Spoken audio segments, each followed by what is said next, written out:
আসসালামু আলাইকুম। আমি মোহাম্মদ শহীদুল ইসলাম আবারও স্বাগত জানাচ্ছি 3S ইংলিশ টিউটোর চ্যানেলটিতে।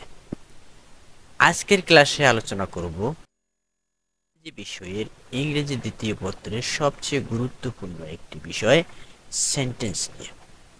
সেন্টেন্স কত প্রকার, কি প্রত্যেক প্রকারের উদাহরণ সহ আজকের আলোচনায় থাকছে। আজকের ক্লাসটি যারা শেষ পর্যন্ত উপভোগ করবে, আজকের পর থেকে তাদের সেন্টেন্স চিনতে আর কোনোদিন ভুল হবে না। চলে যাই কথা না বাড়িয়ে মূল আলোচনায়।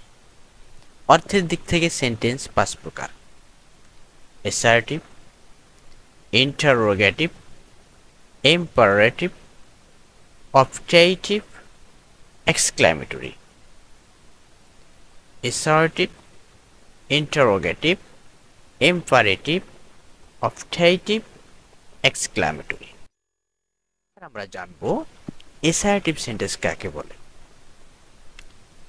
যে সেন্টেন্স দ্বারা কোনো বর্ণনা প্রদান করা হয় তাকে অ্যাসার্টিভ সেন্টেন্স বলে। অর্থাৎ যে বাক্য দ্বারা সাধারণভাবে কোনো কিছু বর্ণনা করা হয় তাকেই অ্যাসার্টিভ সেন্টেন্স বলে। অ্যাসার্টিভ সেন্টেন্স আবার 2 প্রকার: অ্যাফার্মেটিভ, নেগেটিভ। অ্যাফার্মেটিভ সেন্টেন্স কাকে বলে? যে বাক্যে কোনো কিছু স্বীকার করা হয় তা অ্যাফার্মেটিভ অ্যাসার্টিভ সেন্টেন্স। যেমন we have a big house. এই বাক্যটিকে কোথাও নট না থাকার কারণে, অর্থাৎ কোনোভাবেই অস্বীকার করা হয়নি। অর্থাৎ সোজা কথায় বলতে গেলে, যদি কোনো বাক্যের নেগেটিভ না থাকে, নট না থাকে বা নেগেটিভ অর্থবোধক কোনো শব্দ না থাকে, তাহলে ওই বাক্যটাকে আমরা অ্যাফার্মেটিভ সেন্টেন্স বলবো, অ্যাফার্মেটিভ অ্যাসার্টিভ সেন্টেন্স বলবো। He has nice pen. এখানেও কিন্তু নট নাই বা নেগেটিভ অর্থবোধক কোনো শব্দ নেই, যার কারণে এই বাক্যটাকে আমরা অ্যাফার্মেটিভ অ্যাসার্টিভ সেন্টেন্স বলবো।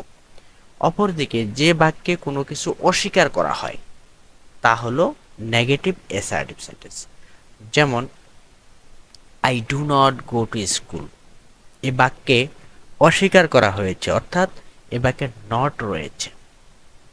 যদি কোনো বাক্যে নট অথবা নেগেটিভ অর্থবোধক কোনো শব্দ থাকে, তাহলে ওই বাক্যটাকে আমরা নেগেটিভ বাক্য বলব। He had not done this duty. একইভাবে যেহেতু এখানে নট রয়েছে, এই জন্য আমরা এই বাক্যটিকে নেগেটিভ অ্যাসার্টিভ সেন্টেন্স বলবো। আমরা ইন্টারোগেটিভ সেন্টেন্স কাকে বলে? যে সকল বাক্য দ্বারা প্রশ্ন করা হয় তাকে ইন্টারোগেটিভ সেন্টেন্স বলে। যেমন হোয়াট ইজ ইয়োর নেম।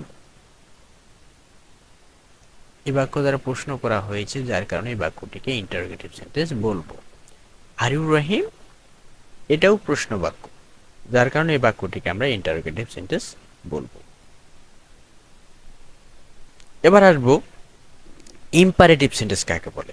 যে সকল বাক্য দ্বারা আদেশ, উপদেশ, অনুরোধ, নিষেধ করা হয় তাকে ইম্পারেটিভ সেন্টেন্স বলে। অর্থাৎ যে সকল সেন্টেন্স দ্বারা আমরা কাউকে আদেশ করব, কাউকে উপদেশ দিব, অথবা অনুরোধ করব, অথবা নিষেধ করব, তখন সেই সকল বাক্যগুলোকে ইম্পারেটিভ বাক্য বা ইম্পারেটিভ সেন্টেন্স বলে। যেমন ওপেন দ্য ডোর,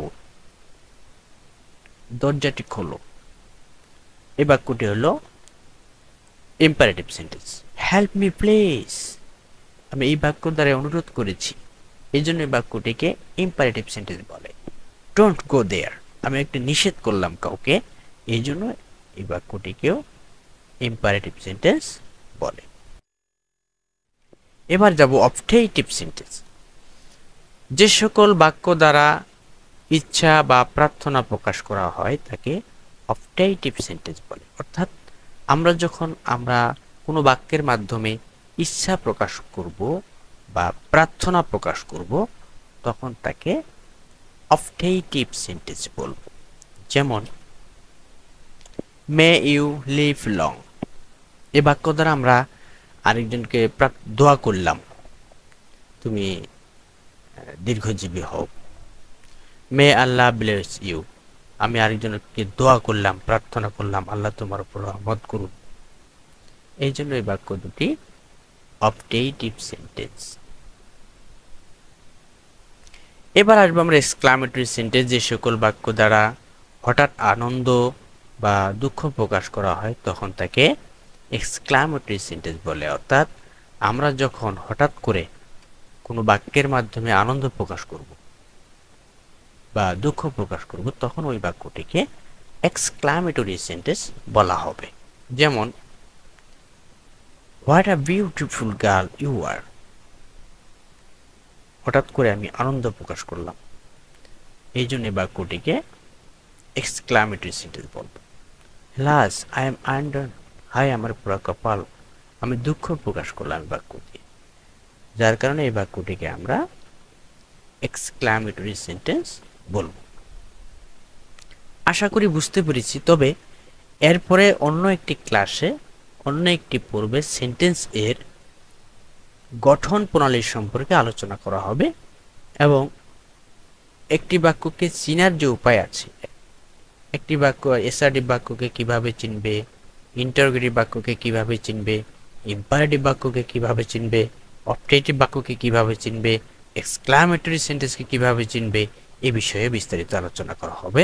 সেই ক্লাসটি দেখার আমন্ত্রণ রইল। সবাইকে ধন্যবাদ। এখনো যারা আমার পেজটি বা চ্যানেলটি সাবস্ক্রাইব করোনি, সাবস্ক্রাইব করার জন্য অনুরোধ রইল। Thank you very much.